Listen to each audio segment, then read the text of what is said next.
فرزند زہرا یہ حالات برے ہیں۔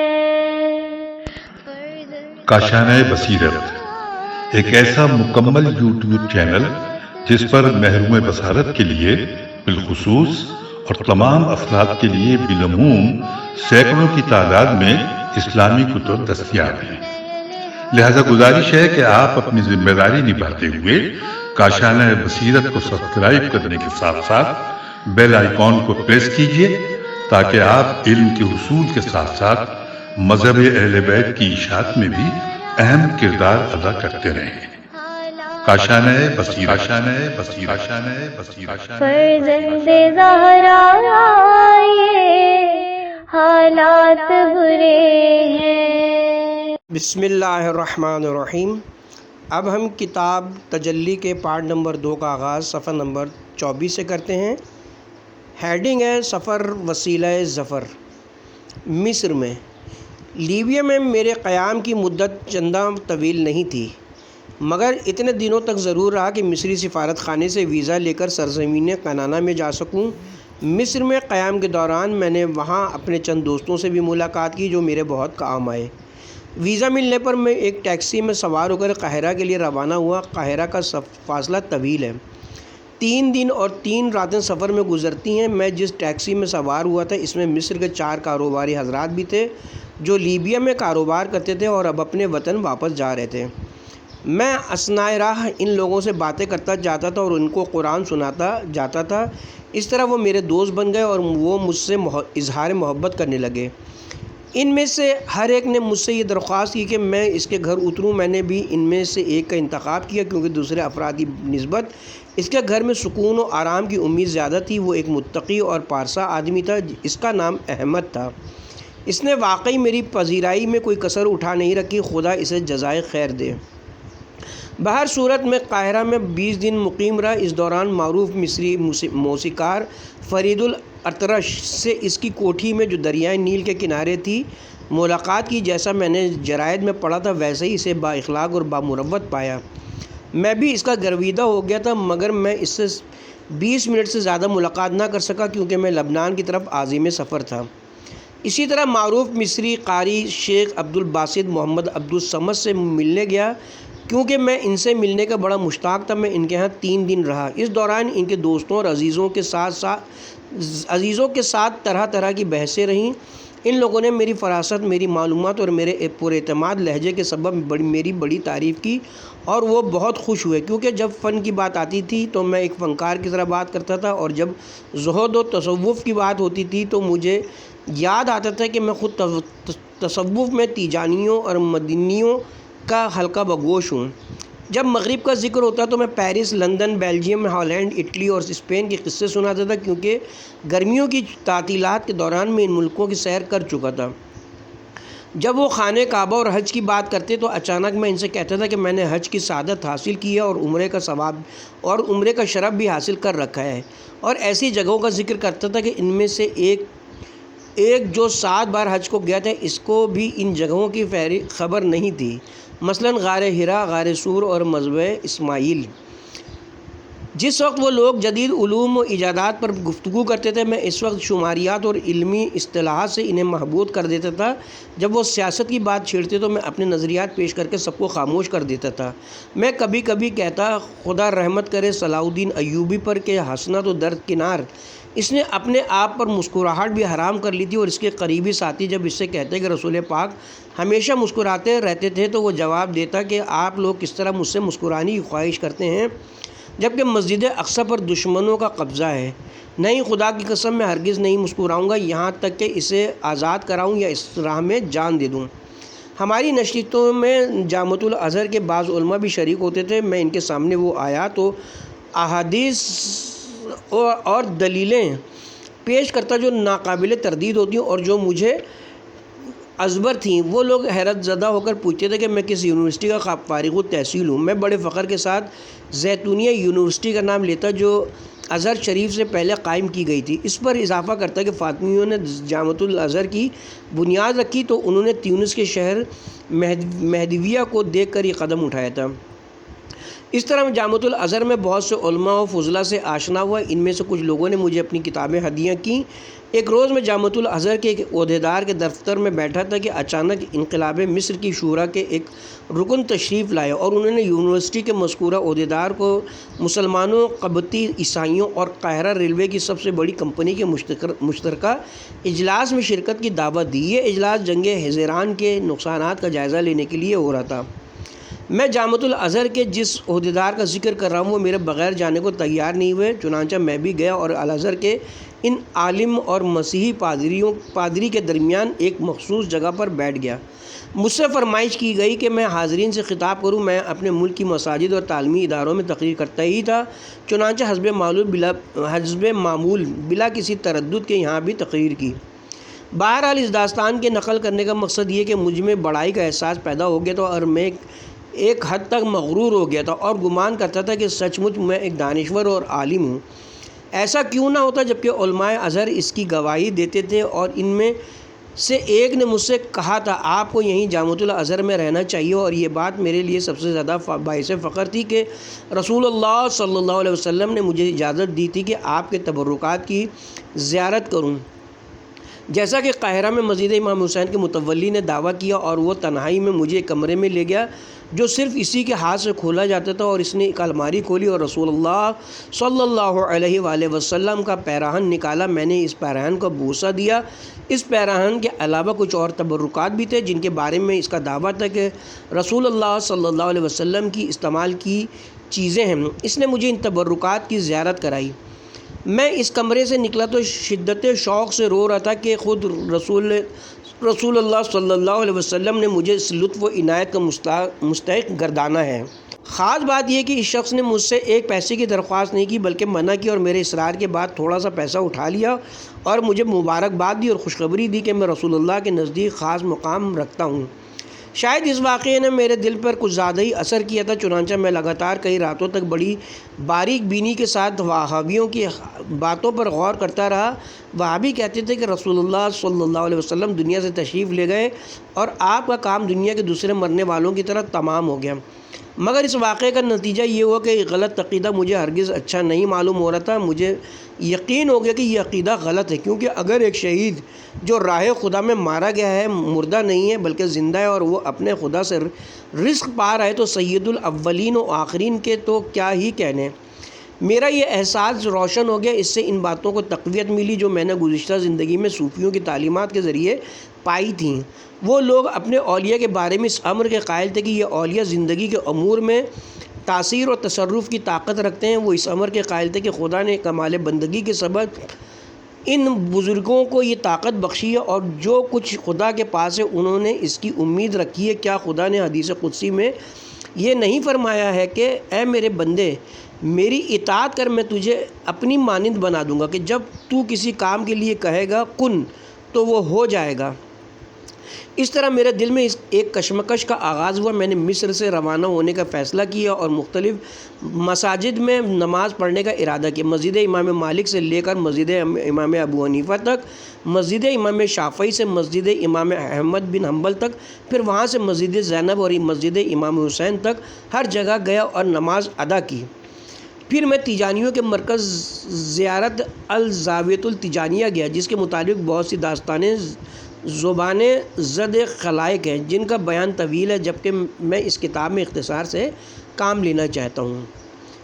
ہیڈنگ ہے جہاز میں ملاقات۔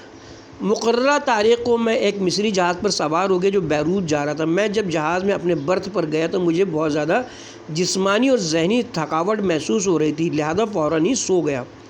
جہاز کو روانہ ہوئے ابھی 2-3 گھنٹے سے زیادہ وقت نہیں گزرا تھا کہ اپنے کسی ہمسفر کی آواز سے میری آنکھ کھل گئی۔ ہمسفر کہہ رہا تھا برادر لگتا ہے بہت تھک گئے ہو۔ میں نے کہا ہاں، قاہرہ سے اسکندریہ تک کا سفر کر کے تھک گیا ہوں، اور چونکہ بروقت جہاز پر پہنچنا تھا لہٰذا کل رات بھی بہت تھوڑی دیر سویا۔ میں نے اس کے لہجے سے پہچانا کہ مصری نہیں ہے، لہٰذا مجھے کرید ہوئی کہ اس کے بارے میں زیادہ معلوم کروں۔ میرے استفسار پر اس نے بتایا کہ اس کا نام منم ہے اور وہ بغداد یونیورسٹی میں پروفیسر ہے۔ وہ قاہرہ آئے تھے تاکہ ڈاکٹریٹ کے لیے اپنا مقالہ جامعۃ الازہر کو پیش کریں۔ ہم نے مصر اور دنیا عرب اور اسلام کے بارے میں بہت سی باتیں کی۔ ہم نے عربوں کی شکست اور صہیونیوں کی فتح پر اظہار تعصب کیا۔ میں نے بحث کی مناسبت سے کہا کہ عربوں کی شکست کا سبب مسلمانوں اور عربوں کے باہمی اختلافات ہیں۔ یہ اختلافات چھوٹی چھوٹی مملکتوں اور مختلف مذاہب کے سبب پیدا ہوئے ہیں، لہٰذا ان کی تعداد خود جتنی بھی ہو نہ ان کا کوئی وزن ہے اور نہ دشمنوں کی نظر میں ان کی کوئی وقت ہے۔ مصر اور مصریوں کے بارے میں زیادہ گفتگو رہی۔ ہم دونوں شکست کے اسباب کے سلسلے میں باہم متفق تھے۔ میں نے اضافہ کیا کہ میں خود ان تفریقوں کا شدید مخالف ہوں۔ یہ تفرقے سامراج نے ہمارے درمیان پیدا کیے ہیں تاکہ یہ ہمیں آسانی سے ذلیل کر کے ہماری دولت پر قبضہ کر سکیں۔ ہم ابھی تک حنفی اور مالکی کے جھگڑوں میں گرفتار ہیں۔ میں نے ایک افسوسناک واقعہ نقل کر دیا جو اس وقت پیش آیا جب میں قاہرہ میں مسجد ابو حنیفہ میں داخل ہوا تھا۔ واقعہ کچھ یوں تھا کہ میں نے عصر کی نماز ان لوگوں کے ساتھ جماعت سے پڑھی۔ وہاں ایک شخص کی طرف متوجہ ہوا جو میرے برابر کھڑا تھا۔ نماز کے بعد وہ غصے سے مجھے کہنے لگا، تم نے نماز میں اپنے ہاتھ کندھوں تک کیوں نہیں اٹھائے؟ میں نے ادب اور احترام سے جواب دیا کہ مالکی اس کے قائل نہیں ہیں اور میں مالکی ہوں۔ اس نے کہا پھر تم مالک کی مسجد میں جاؤ اور وہیں نماز پڑھو۔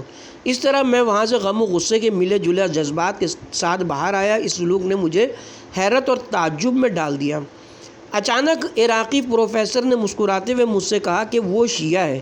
میں یہ بات سن کر پریشان ہوا۔ میں نے بے اعتنائی کے ساتھ کہا اگر میں جانتا کہ آپ شیعہ ہیں تو میں ہرگز آپ سے بات نہ کرتا۔ اس نے کہا کیوں؟ میں نے کہا اس لیے کہ آپ مسلمان نہیں ہیں۔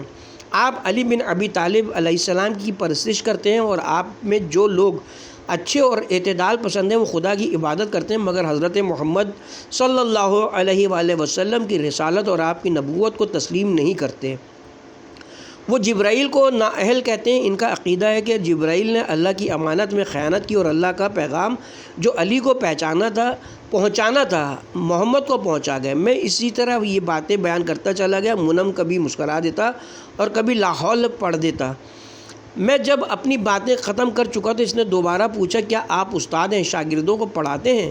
میں نے کہا ہاں۔ اس نے کہا اگر استاد ہو کر آپ کی سوچیں تو عوام کی مذمت نہیں کرنی چاہیے۔ میں نے کہا کیا مطلب؟ اس نے کہا معاف کیجیے گا آپ یہ جھوٹے دعوے کہاں سے لائے ہیں؟ میں نے کہا تاریخی کتابوں سے، نیز یہ باتیں تمام لوگوں میں مشہور ہیں۔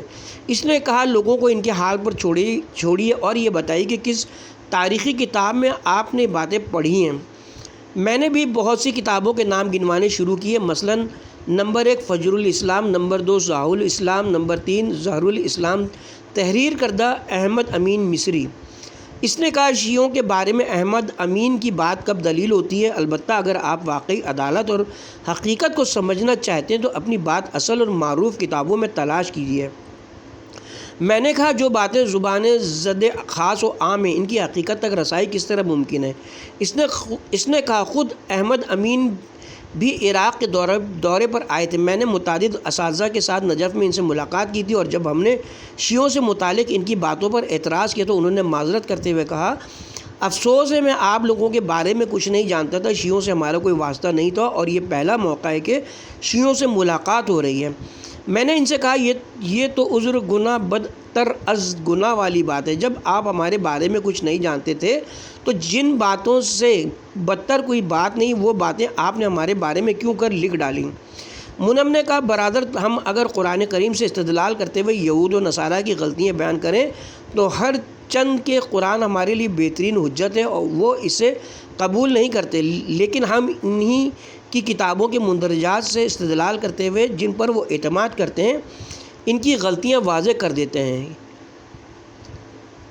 اس کی باتیں میرے قلب میں تشنہ پر آب زلزلال بن کر برسیں اور میں نے اچانک محسوس کیا کہ میں کس طرح ایک کینہ ور نقاش سے راہ گمشدہ محقق میں تبدیل ہو گیا ہوں، کیونکہ میں ایک متین منطق اور محکم استدلال کے مقابل تھا اور اس کے سوا کوئی چارہ نہیں تھا کہ کمال تواضع کے ساتھ کہوں تو کیا آپ بھی ان لوگوں میں سے ہیں جو ہمارے نبی حضرت محمد صلی اللہ علیہ وسلم کو نبی و آخر الزمان تسلیم کرتے ہیں؟ اس نے کہا ہاں، اور تمام شیعہ حضرات بھی میری طرح یہی عقیدہ رکھتے ہیں۔ آپ کا فرض ہے کہ خود تحقیق کریں یہاں تک کہ حقیقت تک پہنچ جائیں اور اپنے شیعہ بھائیوں کے بارے میں اس قدر بدگمانی سے کام نہ لیں کیونکہ بعض گمان گناہ سے بدتر ہوتے ہیں۔ اس نے مزید کہا اگر آپ واقعی یہ چاہتے ہیں کہ حقیقت معلوم کریں اور اسے اپنی آنکھوں سے دیکھیں اور اپنے دل سے آزمائیں تو میں آپ کو عراق آنے اور وہاں کے شیعہ علماء اور شیعہ عوام سے ملاقات کی دعوت دیتا ہوں، پھر آپ دشمنوں، مفاد پرستوں اور کینہ پردازوں کے جھوٹ تک پہنچ جائیں گے۔ میں نے کہا میری تمنا ہے کہ ایک دن عراق جاؤں اور قریب سے مشہور اسلامی آثار کو دیکھوں جن کو عباسیوں خصوصاً ہارون الرشید نے اپنے پیچھے چھوڑا ہے، لیکن اولاً میں نے عمرے کے لیے جو رقم مختص کر رکھی وہ تھوڑی سی ہے، ثانیاً جو ویزا میرے پاس ہے وہ اس بات کی اجازت نہیں دیتا کہ عراق جاؤں۔ اس نے کہا میں آپ کو عراق چلنے کی دعوت دیتا ہوں، مطلب یہ کہ بیروت سے بغداد اور بغداد سے بیروت کے سفر اور عراق میں قیام کے تمام اخراجات کا ذمہ لیتا ہوں۔ آپ میرے مہمان ہیں اور میرے گھر پر اتریں گے۔ رہی بات ویزے کی جس سے آپ عراق نہیں آ سکتے تو ہم یہ بات خدا پر چھوڑتے ہیں۔ اگر خدا نے یہ مقدر کیا کہ آپ عراق آئیں تو یہ بات بغیر ویزے کے بھی ممکن ہے۔ بہر صورت ہم بیروت تو پہنچ جائیں، پھر عراق کا ویزا حاصل کرنے کی کوشش کریں گے۔ میں یہ سن کر بہت خوش ہوا اور میں نے استاد منم سے وعدہ کیا کہ ایک روز بعد انشاءاللہ سوچ کر اس کا جواب دوں گا۔ میں کمرہ خواب سے نکلا اور جہاز کے عرصے پر گیا تاکہ تازہ ہوا کا لطف لوں۔ حالانکہ اب اس نئی فکر میں ڈوبا ہوا تھا، میں نے اپنی عقل ایک ایسے دریا کے سپرد کر دی تھی جو آفاق گیر تھا۔ میں خدا کی تعریف کر رہا تھا کہ اس نے دنیا بنائی اور کیا خوب بنائی، اور اس کا شکر کر رہا تھا کہ وہ مجھے اس مقام تک لایا۔ میں اسی سے دعا کر رہا تھا کہ وہ برائیوں اور برے لوگوں کے مقابلے میں میری مدد کرے اور میری لغزش سے مجھے محفوظ رکھے۔ میں نے کسی قدر یہ محسوس کیا کہ مجھ پر جو حوادث گزر چکے ہیں اور جو خوش قسمتی بچپن سے اب تک میرے ساتھ رہی ہے اور آئندہ جس بہتری کے آثار نمایاں ہیں، ایک فلم کی طرح میری نظروں کے سامنے سے گزر رہے ہیں۔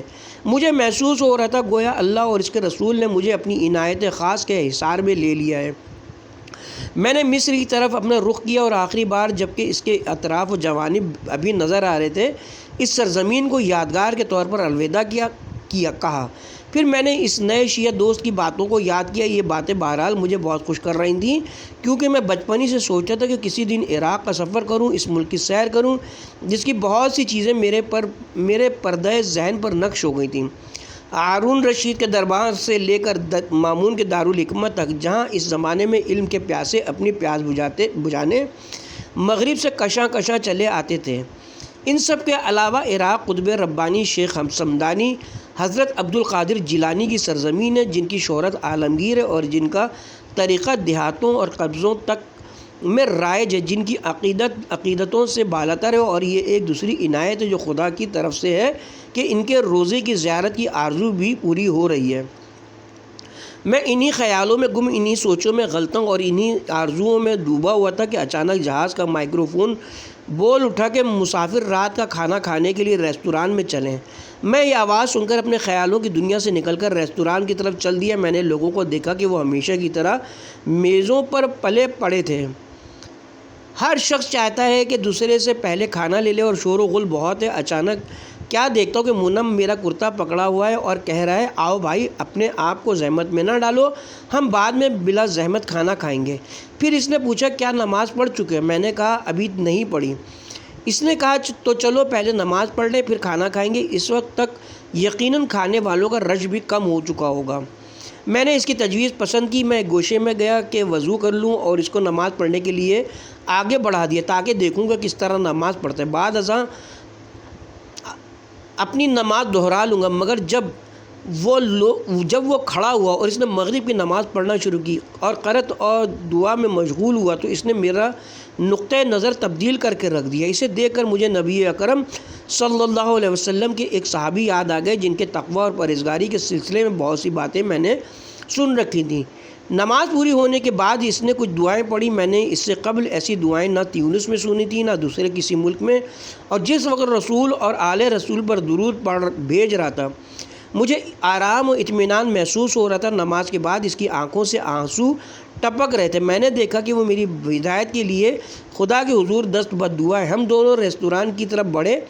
ریستوران لوگوں سے خالی ہو چکا تھا۔ جب ہم ریستوران میں داخل ہوئے تھے اس نے جب تک مجھے بیٹھنے پر مجبور نہیں کر دیا خود نہیں بیٹھا، ہمارے لیے کھانے کی 2 پلیٹیں لائی گئیں۔ اس نے میری پلیٹ اپنی پلیٹ سے بدل دی۔ وجہ یہ تھی کہ میری پلیٹ میں اس کی پلیٹ سے گوشت کم تھا۔ اس نے اپنی پلیٹ کو قبول کرنے پر بڑا اصرار کیا، گویا میں اس کا مہمان ہوں۔ وہ میرے ساتھ بڑی نرمی اور مہربانی سے بات کرتا رہا، یہاں تک کہ کھانا کھانے، پانی پینے اور دسترخوان کے دیگر آداب کے سلسلے میں ایسی روایتیں میرے سامنے لایا کہ میں نے اس سے قبل ہرگز نہیں سنی تھی۔ اس کا اخلاق دیکھ کر میں بڑا حیران تھا۔ میں نے عشاء کی نماز بھی اس کے پیچھے جماعت سے پڑھی۔ اس نے نماز کو دعا کے ساتھ اس قدر طول دیا کہ مجھے رونا آ گیا۔ میں نے اللہ سے دعا کی کہ میرا نقطۂ نظر اس سے متعلق تبدیل ہو جائے، کیونکہ بعض گمان گناہ ہوتے ہیں مگر کون جانتا ہے۔ نماز پڑھنے کے بعد میں سو گیا اور خواب میں عراق کے الف لیلوی مناظر دیکھتا رہا۔ میں صبح کی نماز کے لیے منم کی آواز پر بیدار ہوا۔ ہم دونوں نے ایک ساتھ نماز پڑھی، 2-4 باتیں کیں اور دوبارہ سو گئے۔ جب میں جاگا تو اسے اپنے برت کے پاس ہی بیٹھے ہوئے دیکھا کہ ہاتھ میں تسبیح لیے خدا کو یاد کر رہا ہے۔ یہ دیکھ کر میں نے اس کے بارے میں بڑا اطمینان محسوس کیا، اس سے خوشگمان ہوا اور خدا سے اپنے لیے بخشش کی دعا کی۔ ہم جس وقت ریستوران میں ناشتہ کر رہے تھے، اچانک مائکرو فون کی آواز گونجی کہ ہم لبنان کی حدود میں داخل ہو گئے اور 2 گھنٹے بعد بیروت کی بندرگاہ پر لنگر انداز ہوں گے۔ اس نے مجھ سے پوچھا، کیا آپ نے کچھ سوچا ہے، کسی نتیجے پر پہنچ گئے؟ میں نے کہا، اگر خدا نے چاہا اور اگر ہم عراق کا ویزا لے سکے تو پھر کوئی رکاوٹ نہیں، اور میں نے اس کی دعوت کا شکریہ ادا کیا۔ ہم نے وہ رات بیروت میں بسر کی۔ صبح بیروت سے دمشق روانہ ہوئے اور وہاں پہنچتے ہی عراقی سفارت خانے پہنچے اور بڑی تیزی کے ساتھ، جس کا میں تصور بھی نہیں کر سکتا تھا، اس نے ویزا حاصل کر لیا اور ویزا لے کر ہم وہاں سے نکلے تو وہ مجھے مبارکباد دے رہا تھا اور اللہ کا شکر ادا کر رہا تھا۔ ہیڈنگ ہے، پہلی بار عراق میں۔ نجف انٹرنیشنل بس کمپنی کی ایک ایئر کنڈیشن کوچ میں سوار ہو کر ہم دمشق سے بغداد روانہ ہوئے۔ جب بغداد پہنچے تو فضا کا درجہ حرارت -4 ڈگری تھا۔ ہم فوراً ہی ایک خوبصورت محلے العقال میں منم کے گھر پہنچے۔ وہاں پہنچ کر آرام کے منم میرے لیے ایک لمبا سا کرتا لایا جسے دشداشا کہتے ہیں۔ جتنی دیر میں نے لباس تبدیل کیا، وہ میرے لیے غذا اور پھل لے آیا۔ کچھ دیر نہ گزری تھی کہ اس کے خاندان کا ایک فرد میرے سامنے بڑے ادب و احترام کے ساتھ آنا شروع ہوا۔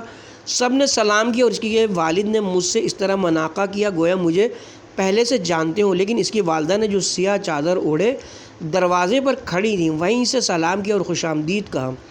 میرے دوست نے معذرت خواہی کی کہ ان کی والدہ مصافحہ نہیں کریں گی، کیونکہ کسی نامحرم سے مصافحہ کرنا ان کی نظر میں حرام ہے۔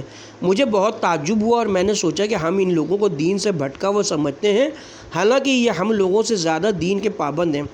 میں نے منم کے ساتھ گزرے ہوئے ان چند دنوں میں اس کے اندر اس بڑائی، جوانمردی، عزت نفس اور انسانی کرامت اور شہامت، نیز پارسائی اور تواضع کا مشاہدہ کیا کہ اس سے قبل کسی آدمی میں یہ صفات اس حد تک نہیں دیکھی تھی، اور میں نے محسوس کیا کہ میں غریب الدیار نہیں بلکہ اپنے ہی گھر میں ہوں۔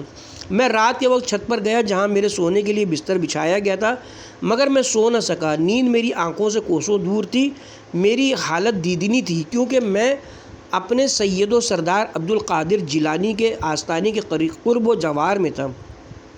جو ہی میں نے اپنے دل کی بات منم سے کہی، اس نے ہنستے ہوئے مجھ سے پوچھا، تیونس کے لوگ عبدالقادر جیلانی کے بارے میں کیا کہتے ہیں؟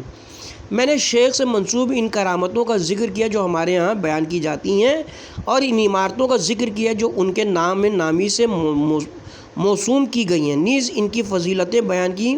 مثلاً یہ کہ وہ قطب دار امکان ہیں، اور اگر حضرت محمد صلی اللہ علیہ وسلم سرور و سردار انبیاء ہیں تو عبدالقادر سرور و سردار اولیاء ہیں، اور یہ کہ تمام اولیاء کے دوش پر ان کے قدم ہیں، اور وہی ہیں جنہوں نے فرمایا ہے لوگ 7 بار خانہ کعبہ کا طواف کرتے ہیں مگر میں وہ ہوں کہ خانہ کعبہ میرے خیمے کا طواف کرتا ہے۔ میں اس کوشش میں تھا کہ منم کو اس بات کا قائل کروں کہ شیخ عبدالقادر جیلانی اپنے بعض مریدوں اور محبوں کے پاس تشریف لاتے ہیں اور ان کی بیماریوں کا علاج کرتے ہیں اور ان کے مسائل حل کرتے ہیں۔ میں اس لمحے یہ بھول گیا یا میں نے اس کو بھلا دیا کہ وہابیوں کا عقیدہ اس کے برعکس ہے جس سے میں متاثر ہوا تھا۔ اس عقیدے کے مطابق یہ باتیں شرک ہیں۔ میں نے اس بارے میں منم کے اندر چندہ شوق و جذبہ نہیں پایا۔ میں نے اس امر کی بھی کوشش کی کہ اپنے آپ کو اس بات کا قائل کروں کہ میں نے جو کچھ کہا ہے درست نہیں ہے۔ میں نے اس بارے میں منم سے اس کا نقطہ نظر پوچھا۔ اس نے ہنستے ہوئے جواب دیا، آج رات سو رہو کیونکہ سفر کی وجہ سے تم بہت تھک گئے ہو۔ انشاءاللہ کل ہم دونوں شیخ عبد القادر کی زیارت کو جائیں گے۔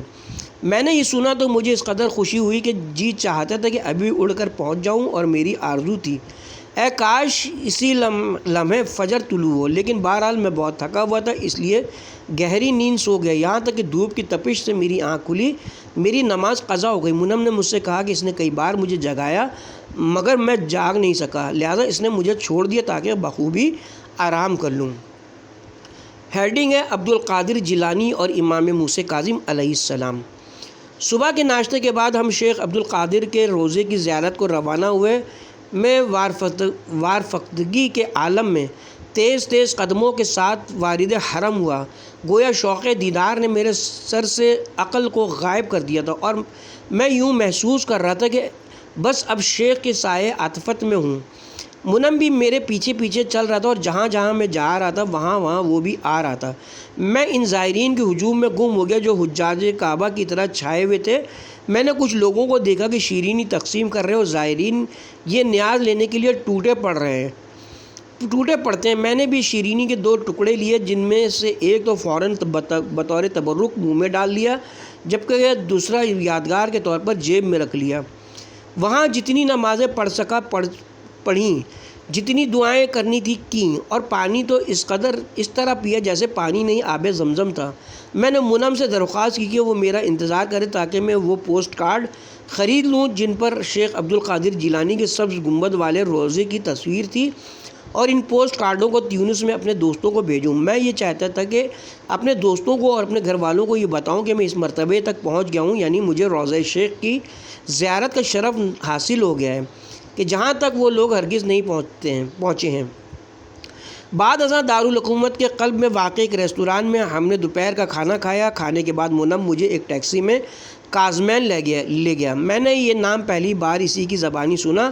ہم وہاں پہنچے اور ٹیکسی سے اترے۔ میں نے اپنے آپ کو لوگوں کی بھیڑ میں پایا۔ میں نے دیکھا کہ جدھر کو ہم جا رہے ہیں ادھر بچے، بوڑھے، مرد، عورتیں سب کے سب رواں دواں ہیں۔ یہ سیلے بے قرار دیکھ کر ایک بار پھر مجھے حج کا منظر یاد آ گیا، حالانکہ کچھ ہوش نہیں تھا کہ مجھے کہاں جانا ہے، حتیٰ کہ طلائی گنبد و مینار نظر آنے لگے جو آنکھوں کو خیرہ کر رہے تھے۔ میں سمجھا کہ یہ شیعوں کی کوئی مسجد ہے، کیونکہ میں نے پہلے سن رکھا تھا کہ شیعہ اپنی مساجد کو سونے چاندی سے، جن کو اسلام نے حرام کر دیا ہے، آراستہ کرتے ہیں، اور ایک سنگین نوعیت کا احساس اس مسجد میں داخل ہوتے وقت میرے اندر پیدا ہوا، مگر اپنے دوست منم کا دل رکھنے کے لیے بے خودی کے عالم میں اس کے پیچھے پیچھے چلتا رہا۔ پہلی دروازے پر جہاں ہم پہنچے میں نے بوڑھے لوگوں کو دیکھا کہ دروازے پر ہاتھ پھیر رہے اور اس کو بوسہ دے رہے۔ ایک بڑے سائن بورڈ پر نظر پڑی جس پر لکھا تھا بے پردہ عورتوں کا داخلہ ممنوع ہے، اور ساتھ ہی امام علی کا یہ قول لکھا تھا، ایک زمانہ ایسا آئے گا کہ عورتیں بے پردہ گھروں سے باہر نکلیں گی۔ ہم حرم میں پہنچے تو منم اذن دخول پڑھنے لگا، اور میں حیرت زدہ نگاہوں سے پیچی کاری کیے ہوئے دروازے کو دیکھنے لگا جس پر آیات قرآنی کو بڑی خوبصورتی سے کندہ کیا گیا تھا۔ منم حرم میں داخل ہوا تو میں بھی اس کے پیچھے پیچھے احتیاط کے ساتھ چلتا رہا، اور میرے ذہن میں بہت ساری بے بنیاد باتیں تازہ ہو رہی تھیں جو میں نے شیعوں کے تکفیر سے متعلق کتابوں میں پڑھی تھیں۔ 4 دیواری کے اندر میں نے وہ آئینہ بندیاں دیکھیں، نوشتے دیکھے، نقش و نگار دیکھے اور زینت و آراستگی دیکھی جن کا میں تصور بھی نہیں کر سکتا تھا۔ میں انہیں دیکھ کر بھونچکا رہ گیا اور اپنے آپ کو ایک دوسرے ہی عالم میں پایا، ایک ایسا عالم جس سے نہ میں قبلاً مانوس تھا اور نہ اس سے پہلے اس کو جانتا تھا، ہر چند کہ میں بعض اوقات ان لوگوں کو نفرت سے دیکھ رہا تھا جو زری کے گرد چکر لگا رہے تھے، رو رہے تھے اور زری کو دیوانہ وار چوم رہے تھے، اور کچھ لوگوں کو دیکھ رہا تھا کہ وہ زری کے کنارے کھڑے نماز پڑھ رہے تھے۔ اس دوران مجھے حضرت رسول خدا صلی اللہ علیہ وسلم کی ایک حدیث یاد آئی جس میں آپ نے فرمایا ہے، خدا کی لعنت یہود و نصارہ پر جنہوں نے اپنے اولیاء کی قبروں کو مسجد قرار دے دیا۔ اور میں اور میں منم سے دور ہو گیا، یہاں تک کہ جب وہ واپس آئے تو آنسو اس کی آنکھوں سے روا تھے کیونکہ وہ بڑی شدت سے رویا تھا۔ میں نے اسے اس کے حال پر چھوڑا اور زری کے کنارے آیا تاکہ اس بورڈ کو پڑھوں جو زری پر نصب تھا۔ بورڈ زیارت نامے پر مشتمل تھا۔ میں نے اسے پڑھا لیکن اس میں بہت سے نام مٹے ہوئے تھے جن کو میں نہیں پڑھ سکا اور نہ جان سکا۔ میں آگے بڑھا تاکہ اس صاحب قبر پر دعائے رحمت کے لیے فاتحہ خوانی کر کے کہوں، خدایا اگر یہ میت مسلمانوں میں سے کی ہے تو تو اس پر رحم کر، تو مجھ سے زیادہ جانتا ہے۔ منم میرے قریب ہوا اور اس نے آہستہ سے میرے کان میں کہا، اگر آپ کوئی حاجت رکھتے ہیں تو اس مکان میں خدا سے طلب کیجیے، ہم اس مکان کو باب الحوائج کہتے ہیں۔ میں کہ اپنے خدا سے بخشش کا امیدوار ہوں، اس کی بات کو میں نے کوئی اہمیت نہیں دی۔ میری نگاہ صرف بوڑھوں پر تھی جو سر پر سیاہ و سفید عمامے باندھے ہوئے تھے اور ان کی پیشانیوں پر سجدے کے نشان نمایاں تھے۔ ان کے روب میں اضافہ ان کی لمبی داڑھیاں کر رہی تھیں اور ان کی خوشبو مشام جاں میں پہنچ رہی تھی۔ وہ تیز اور باروب آنکھوں سے دیکھ رہے تھے اور جب وہ وہاں سے داخل ہوتے تھے تو بے اختیار رونے لگتے تھے۔ اچانک مجھے ہوش آیا اور میں نے اپنے آپ سے پوچھا، کیا یہ سب آنسو جھوٹے ہیں؟ کیا یہ ممکن ہے کہ سب بوڑھے اور سال خوردہ لوگ غلط راستے پر ہوں؟ میں شش و پنج کے ساتھ وہاں سے نکلا جبکہ میں نے دیکھا کہ منم الٹے پاؤں چل رہا ہے کہ کہیں امام کی بے ادبی نہ ہو جائے۔ میں نے پوچھا، یہ کس کا حرم؟ اس نے بتایا، امام موسی کاظم کا۔ میں نے کہا، امام موسی کاظم کون؟ اس نے کہا، سبحان اللہ، آپ اہل سنت بھائیوں نے مغز کو چھوڑ کر چھلکے پر قناعت کر لی ہے۔ میں نے خفا ہوتے ہوئے کہا، آپ کیا کہتے ہیں؟ ہم نے کس طرح مغز کو چھوڑ دیا اور چھلکے پر قناعت کر لی؟ اس نے مجھے خاموش کیا اور کہا، برادر، آپ جب سے عراق پہنچے برابر عبد القادر جیلانی کا ذکر کر رہے ہیں۔ یہ عبد القادر جیلانی کون ہے جنہوں نے آپ کو اس قدر اپنا فریفتہ بنا رکھا ہے؟ میں نے فوراً بکمال فخر کہا، وہ رسول اللہ صلی اللہ علیہ وسلم کی ذریت میں سے ہیں اور اگر پیغمبری رسول اللہ صلی اللہ علیہ وسلم کے بعد ہوتی تو یقیناً عبد القادر جیلانی کی ہوتی۔ اس نے کہا، اے برادر سماوی، کیا آپ کو تاریخ اسلام سے بھی کوئی واقفیت ہے؟ میں نے بلا تردد کہا، ہاں، مگر در حقیقت تاریخ اسلام سے متعلق میں نہ کچھ زیادہ جانتا تھا نہ کم، کیونکہ ہمارے اساتذہ ہمیشہ ہمیں تاریخ پڑھنے سے منع کرتے تھے اور ان کا کہنا یہ تھا کہ تاریخ گھپ اندھیرے کے مانند ہے اور اس کے پڑھنے سے کوئی فائدہ نہیں ہے۔ اس سلسلے میں مجھے یاد پڑتا ہے کہ جن دنوں بلاغت کے استاد ہمیں بلاغت پڑھاتے تھے، ایک روز خطبہ شکشکیہ کی باری آئی جو امام علی کا خطبہ ہے اور نہج البلاغہ میں ہے، اور دوسرے طلباء اس کو پڑھ کر متحیر رہ گئے کہ حضرت کیا کہتے ہیں۔ میں نے جرأت کر کے سوال کیا، کیا یہ خطبہ واقعی حضرت علی کا ہے؟ استاد نے کہا، ہاں، ان کے سوا اور کون ہے جو اس قدر وضاحت اور فصاحت و بلاغت کے ساتھ بات کہے، اور اگر یہ حضرت علی کی باتیں نہ ہوتی تو یقیناً مصر کے مفتی اعظم شیخ محمد عبدہ جیسے بڑے عالم اس کی شرح کو اس قدر اہمیت نہ دیتے۔ اس پر میں نے کہا، اس میں تو حضرت علی، حضرت ابو بکر اور حضرت عمر پر الزام لگاتے ہیں کہ انہوں نے خلافت کے معاملے میں ان کا حق غصب کر لیا۔ اچانک استاد کا چہرہ سرخ ہو گیا۔ انہوں نے مجھے سختی سے ڈانٹا کہ بس کرو۔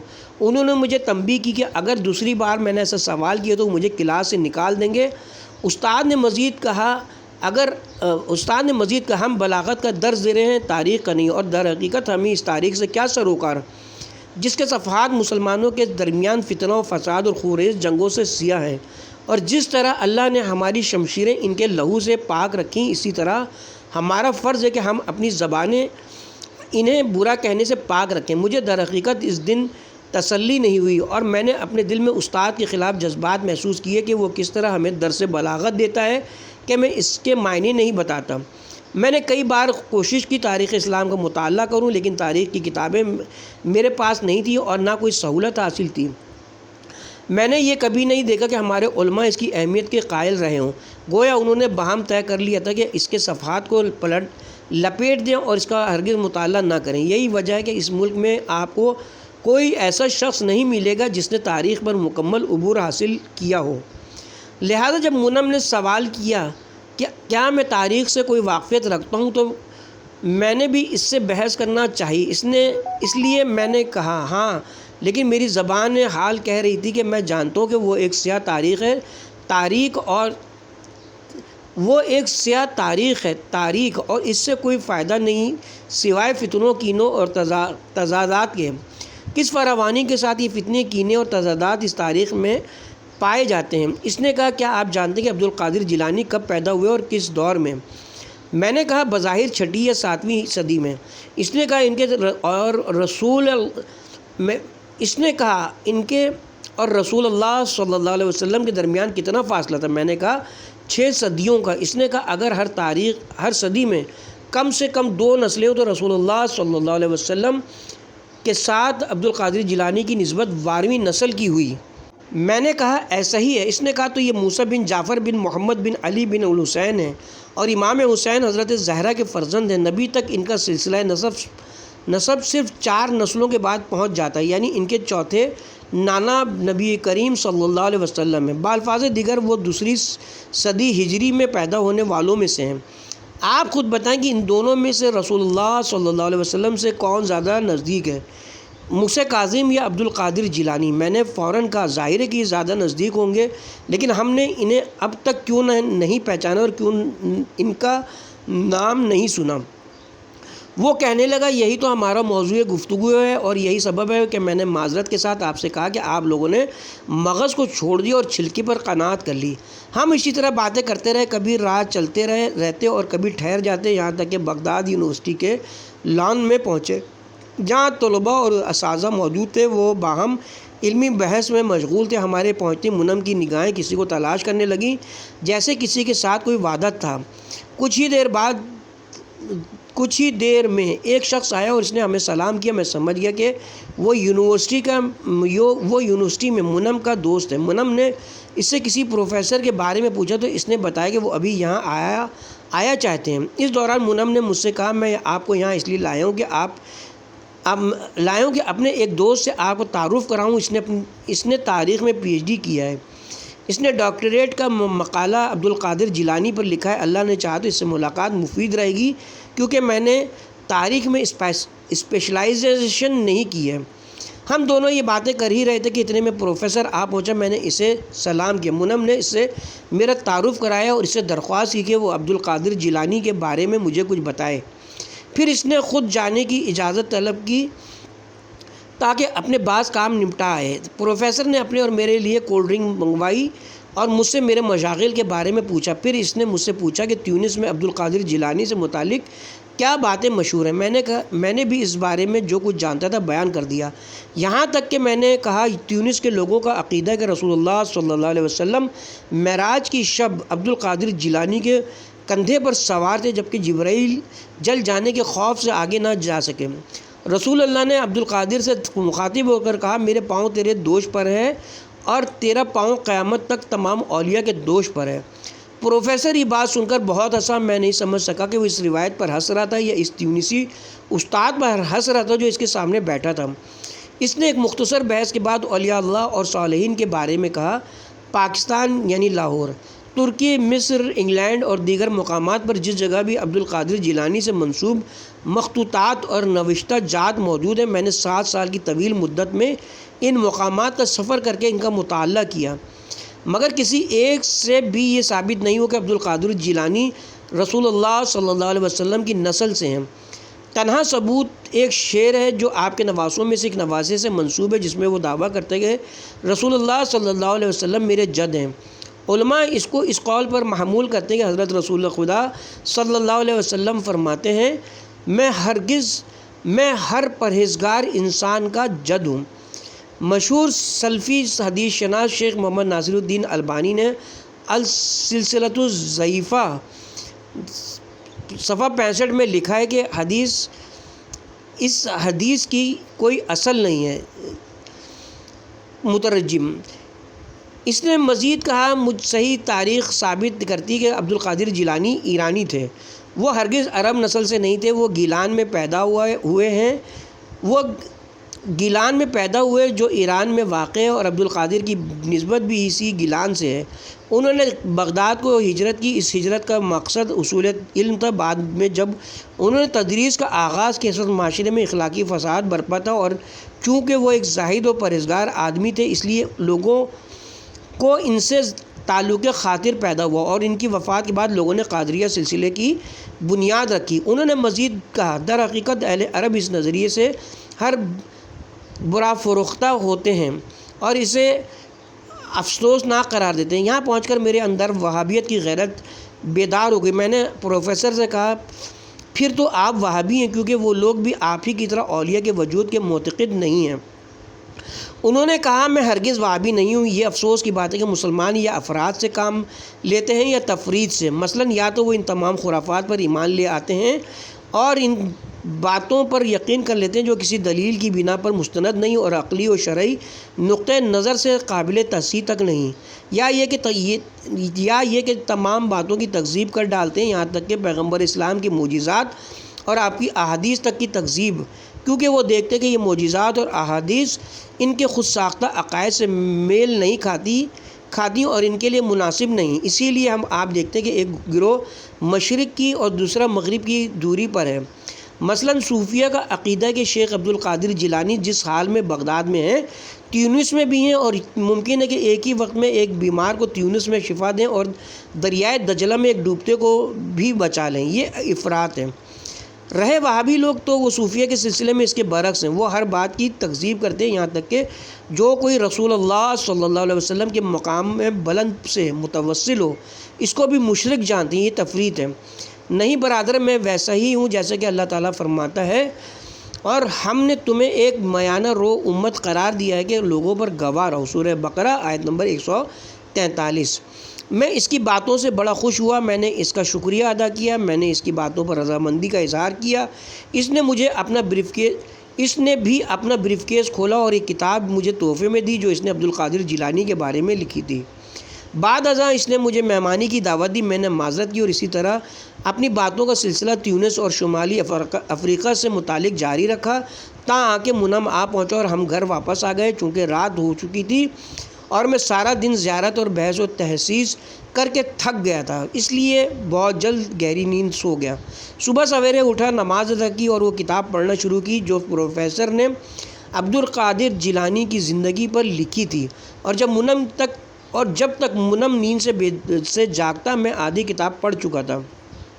وہ برابر آتا جاتا رہا، مجھے ناشتے پر بلاتا رہا، لیکن میں عذر کرتا رہا اور جب تک کتاب پڑھ نہ لی اپنی جگہ سے نہیں اٹھا۔ سچی بات یہ ہے کہ میں اس کتاب میں کھو گیا تھا۔ اس کتاب نے عبد القادر جیلانی سے متعلق میری عقیدت کو متزلزل کر دیا تھا۔ میرا شک زیادہ دیر نہیں رہا اور عراق سے باہر آنے سے پہلے ہی میرا شک یقین میں بدل چکا تھا۔ اس کے ساتھ ہی اب ہم یہاں پہ کتاب کے پارٹ نمبر 2 کا اختتام کرتے ہیں، اور کتاب کے پارٹ نمبر 3 کا آغاز صفحہ نمبر 45 اور ہیڈنگ ہوگی بدگمانی اور تردید۔